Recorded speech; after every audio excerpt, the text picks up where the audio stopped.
तो जैसा कि हमने लास्ट एपिसोड के अंदर देखा था, वो घोस्ट जो होता है वो उस फीमेल घोस्ट के सामने आ जाता है और उसके सामने आते हुए बोलता है कि मेरी वाइफ को बेफालतू के यहाँ पर परेशान करना बंद करो। जो सुनते के साथ ही वो फीमेल घोस्ट भी काफ़ी ज़्यादा घबरा जाती है और घबराते हुए बोलती है कि मेरे पास में जो है वो मत आना, मैं तुमसे शादी जो है वो नहीं करना चाहती। और उस फीमेल घोस्ट की इस बात को सुनने के बाद में जो वो घोस्ट होता है वो हंसने लगता है और हंसते हुए वो फीमेल घोस्ट जो होती है उसे बोलता है कि तुम मुझसे शादी करना चाहती हो या नहीं चाहती हो, इस चीज़ से कोई भी फर्क जो है वो नहीं पड़ता है, क्योंकि यहाँ पर कोई भी ऐसा नहीं है जो कि तुम्हारी बात सुने। और उस घोस्ट के इतना बोलते के साथ ही अचानक से हम देखते हैं कि लिन चैन की जो स्वॉर्ड होती है वो सीधे आकर जो वो घोस्ट होता है उनके बीच में गिरती है। और अब जो लिन चैन होता है वो उस घोस्ट की तरफ आते हुए उससे बोलता है कि सर आप एक बार देखो तो तुम्हारे जैसा जो घोस्ट है वो भी यहाँ पर ऐसी खूबसूरत लड़की से शादी करना चाहता है।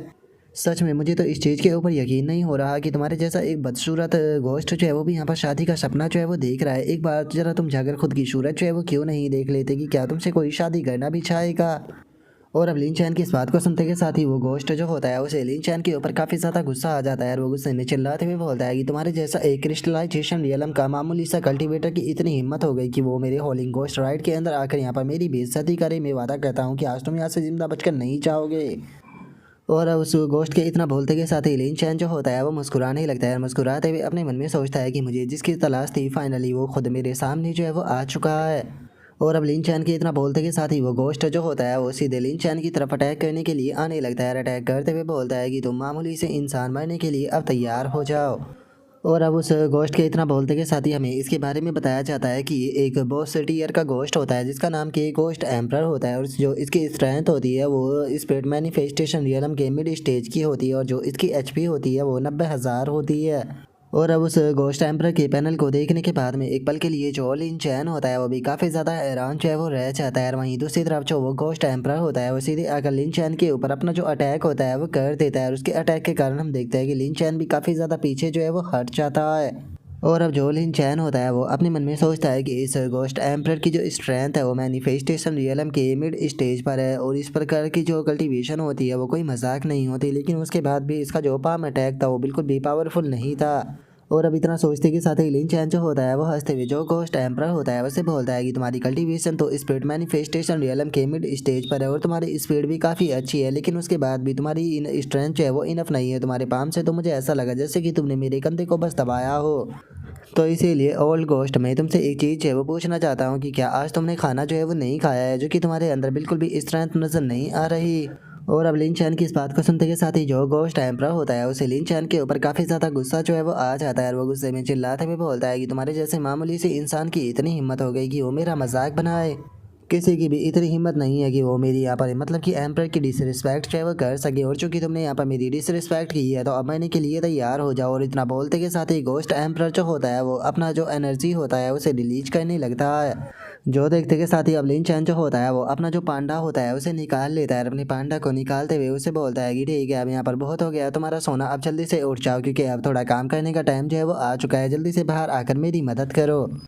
और लिन चैन के इतना बोलते के साथ ही जो पांडा होता है उसका ध्यान घोस्ट एम्परर का जो अटैक होता है उसके ऊपर जाता है। और अब घोस्ट एम्परर के अटैक को देखते के साथ ही जो पांडा होता है वो रोते हुए बहुत ही फनी तरीके से डर कर वहाँ से भागने लगता है। जो देखा लिन चैन जो होता है वो काफ़ी फनी तरीके से जो पांडा होता है उसके पिछवाड़े पर लात मारते हुए उससे बोलता है कि जरा एक बार अपनी हालत तो देखो, तुम यहाँ पर कितने ज़्यादा बेवकूफ़ जो है वो नज़र आ रहे हो। मैंने तुम्हें इतनी सारी चीज़ें खिलाई है लेकिन उसके बाद में भी तुम यहाँ पर डर कर इस तरह से भाग रहे हो।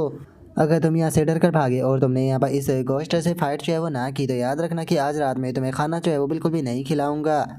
तो इसीलिए अगर तुम भूखा जो है वो नहीं रहना चाहते हो तो चुपचाप जाकर जो ये घोस्ट है इनके साथ में फाइट करो। और अब लिन चैन की इस बात को सुनते के साथ ही जो बेचारा पांडा होता है उसके पास में भी कोई दूसरा रास्ता नहीं बचता और उसे ना चाहते हुए भी अब फाइट के लिए जाना पड़ता है। और इस चीज़ को देखने के बाद में वहाँ पर खड़ी हुई जो वो फीमेल घोस्ट होती है वो रोते हुए लिन चैन जो होता है उसे बोलती है कि बेनिफैक्टर ये लिटिल गर्ल जो है वो आपकी इस ग्रेट काइंडनेस को कभी भी नहीं भूलेगी, प्लीज़ आप जो ये घोस्ट एम्परर है इसे जान से मार दो। और अब उस लड़की की इस बात को सुनकर लिन चैन जो होता है वो उस लड़की की तरफ देखते हुए उससे बोलता है कि मेरी बात को ध्यान से सुनो, मैं यहाँ पर बेफालतू की फाइटें करने के लिए नहीं आया हूँ, बल्कि मैं तो यहाँ पर जो मैन बॉस है उसे हराने आया हूँ। और लिन चैन के इतना बोलते के साथ ही हम देखते हैं कि घोस्ट एम्परर अचानक से सामने से गायब हो जाता है, जिसे देखने के बाद में लिन चैन जो होता है वो काफ़ी ज़्यादा हैरान जो है वो रह जाता है। हैरान होते हुए मन में सोचता है कि एक मिनट आखिर वो कहाँ पर गायब हो गया। और अब इतना सोचकर लिन चैन जो होता है वो अपनी आंखों को बंद कर लेता है। और अपनी आंखों को बंद कर लिन चैन जो होता है वो मन में सोचता है कि जैसा कि एक घोस्ट से उम्मीद की जा सकती थी ये छुपने में काफ़ी ज़्यादा माहिर होते हैं, लगता है कि मुझे यहाँ पर काफ़ी ध्यान से उसे ढूंढना होगा। और अब इतना सोच कर लिन चैन जो होता है वो अपनी आंखों को ओपन कर लेता है और अपनी आंखों को ओपन करते हुए मन में बोलता है कि वो मेरे पीछे है। और लिन चैन के इतना सोचते के साथ ही हम देखते हैं कि घोस्ट एम्परर जो होता है वो लिन चैन के पीछे आ चुका होता है। जो देखते के साथ ही जो लिन चैन होता है वो भी सीधे जो घोस्ट एम्परर होता है उसके ऊपर अपनी स्वॉर्ड से अटैक जो है वो कर देता है। स्वॉर्ड से अटैक करते हुए बोलता है कि मैं इसी चीज़ का इंतज़ार तो कर रहा था। और अब इतना बोलते के साथ ही लिन चैन जो होता है वो अपना अटैक सीधे घोस्ट एम्परर के ऊपर कर देता है, जिस कारण हम देखते हैं कि लिन चैन के अटैक के कारण घोस्ट एम्परर भी काफ़ी ज़्यादा पीछे हट जाता है। और वो हैरान होते हुए बोलता है कि क्या तुम जो फ्रीजीन है उसका इस्तेमाल जो है वो कर सकते हो, सच में यकीन नहीं होता। और इतना बोलते के साथ ही वो अपनी पावर का इस्तेमाल करने लगता है और अपनी पावर का इस्तेमाल करते हुए बोलता है कि चलो तो फिर ठीक है, देखते हैं कि आखिर तुम इसे कैसे डॉज करते हो। जो सुनकर लिन चैन जो होता है वो अपना जो लाइटिंग आर्मर होता है उसका इस्तेमाल करने लगता है और उसका इस्तेमाल करते हुए जो घोस्ट एम्परर होता है उसके अटैक को रोक देता है। और उसे देखकर अपने मन में सोचता है कि सच में लाइटिंग मैजिक जो होता है वो इविल बीइंग के खिलाफ काफ़ी ज़्यादा पावरफुल होता है। और लिन चैन के इतना सोचते के साथ ही वो घोस्ट एम्परर जो होता है वो वापस से लिन चैन के ऊपर एक और फायर अटैक जो है वो कर देता है, जिसे देखकर लिन चैन जो होता है वो बोलता है कि आखिर अब ये घोस्ट जो है वो क्या कर रहा है। और अभी तरह सोचते के साथ ही लिन चैन जो होता है वो इससे पहले कि अटैक उससे टकरा पाता, लिन चैन जो होता है वो उस अटैक से थोड़ा सा दूर जो है वो आ जाता है। और उस अटैक से थोड़ा सा दूर आते हुए अपने मन में सोचता है कि मैं ऑलमोस्ट इसके ट्रैप के अंदर जो है वो फंसने वाला था। जो घोस्ट एम्परर है उसके अटैक जो है वो काफ़ी ज़्यादा अजीब है, मैं उसके यहाँ पर अटैक जो है वो अपने ऊपर जो है वो लगने नहीं दे सकता, मुझे यहाँ पर परफेक्ट अटैक करते हुए जल्दी ही इस फाइट को ख़त्म जो है वो करना होगा। और अब इतना सोचकर लिन चैन अपने अटैक को बनाते हुए चिल्लाकर उससे बोलता है कि ओ अच्छा, तो तुम यहाँ पर चारों तरफ से जो है वो घेरना चाहते हो, लगता है कि तुम ऐसा नहीं कर पाओगे। और अब इतना बोलते के साथ ही लिन चैन जो होता है वो अपना ब्लेड स्टॉर्म अटैक जो होता है उसे कर देता है। और हम देखते हैं कि लिन चैन का अटैक जो होता है वो सीधे घोस्ट एम्परर जो होता है उसकी तरफ आने लगता है, जिस कारण अब घोस्ट एम्परर जो होता है वो लिन चैन का जो ब्लेड स्टॉर्म अटैक होता है उसके अंदर फंस जाता है, जिस कारण उसे काफ़ी ज़्यादा प्रॉब्लम भी होने लगती है। जिसके कारण अब जो घोस्ट एम्परर होता है उसे बहुत ज़्यादा गुस्सा आ जाता है और वो गुस्से में चिल्लाते हुए उससे बोलता है कि बास्टर्ड, मैं तुम्हें बिल्कुल भी जिंदा जो है वो नहीं छोड़ूंगा, मैं तुम्हारी पूरी बॉडी को बिल्कुल उखाड़ दूंगा और जो तुम्हारी सोल है उसे हमेशा के लिए इम्प्रिजन कर कर रखूंगा, मैं कभी भी तुम्हें मुक्ति जो है वो मिलने नहीं देने वाला। जो सुनते के साथ ही लिन चैन जो होता है वह हंसते हुए घोस्ट एम्परर जो होता है उससे बोलता है कि किसी ने कहा है कि जो बड़ी बड़ी बातें करता है वो कुछ भी नहीं कर पाता सिवाय बोलने के, और जरा एक बार मुझे देखो तो तुमने मेरे ऊपर कितने सारे अटैक किए लेकिन उसके बाद भी मैं अभी तक जिंदा हूँ और बिल्कुल सही सलामत हूँ। जो सुनकर अब घोस्ट एम्परर जो होता है वो वापस से अपनी कोई स्किल जो होती है उसे परफॉर्म करने लगता है और उसे परफॉर्म करते हुए बोलता है कि ठीक है, तो अब मैं तुम्हें अपनी असली पावर जो है वो दिखाने वाला हूँ, मैं घोस्ट एम्परर तुम सभी को कमांड देता हूँ, जल्दी से बाहर आओ और आकर मेरे ऑर्डर को सुनो।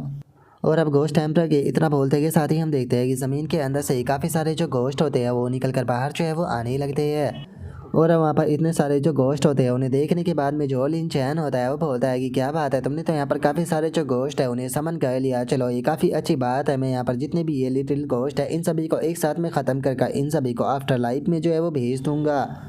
तो चलो अब फाइनली ये फाइट जो है उसे ख़त्म करने का टाइम जो है वो आ चुका है, तो चलो फाइट को ख़त्म करते हैं। और अब इतना बोलते के साथ ही लिन चैन जो होता है वो after life Buddha seal attack जो होता है उसे बनाने लगता है। और अब लिन चैन के उस अटैक को बनाते के साथ ही हम देखते हैं कि आसमान में एक बहुत ही बड़ी बुद्धा सील जो होती है वो बादलों के अंदर नज़र जो है वो आने लगती है, जिसका उसके अंदर से गोल्डन कलर की एनर्जी जो होती है वो भी निकल कर नीचे आने लगती है। और अब जैसे ही वो गोल्डन कलर की जो एनर्जी होती है वो आकर जो घोस्ट एम्परर होता है उसे टकराती है, तो उसे देखकर घोस्ट एम्परर भी बहुत ज़्यादा घबरा जाता है और वो घबराते भी बोलता है कि नहीं, ऐसा नहीं हो सकता, ये तो बुद्धा सील है। और उसके इतना बोलते ही हम देखते हैं कि उसकी जो बॉडी होती है वो भी धीरे धीरे कर गायब होने लगती है। और अब घोस्ट एम्परर के इतना बोलते के साथ ही जो हमारा आज का एपिसोड है वो भी यहीं पर ही कंप्लीट जो है वो हो जाता है। तो नेक्स्ट एपिसोड के अंदर देखिए कि आगे क्या होता है। अगर आप लोगों को वीडियो अच्छी लगी हो तो लाइक करना, चैनल को सब्सक्राइब करना। मैं मिलता हूँ आप लोगों से नेक्स्ट एपिसोड के अंदर, तब तक के लिए बाय बाय गाइस।